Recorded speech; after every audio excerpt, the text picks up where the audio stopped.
سنو 90 سیکنډز کې د نن ورځې مهمو خبرونو سره زیمه همیرا مهوش. وفاقي دارالحکومت اسلام آباد کې امام بارگاه ختیجه الکبرى جماعت کې جمعې منځ دوران بمي چاودنه شوې چې پکې 11 کسان شهیدان شوي او 150 نه زیات کسان ژوبل شوي دي.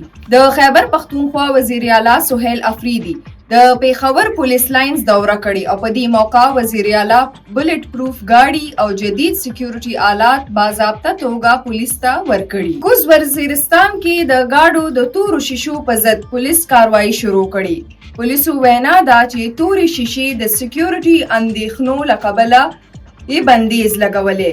هیڅوک به د گاډو تورې شیشو استعمال ته نه پرېښودلی شي. ډیره اسماعیل خان کې د کینټ تھاڼي حدودو کې نامعلومه وسلوالو په ډزو کې هیډ کانسټیبل محمد اکرام شهید کړی شوی دی. مردان ضلع کې د پولیس مبینه مقابلې دوران موبایل سنیچنګ او کار لفټینګ کې ککړ 2 ملزمان وژل شوي. پیښور های کورټ یو لویه فیصله جاری کړې چې پکې د خیبر پختونخوا پولیس ترمیمي اکټ کال 2023 غیر آئینی ګرځولې.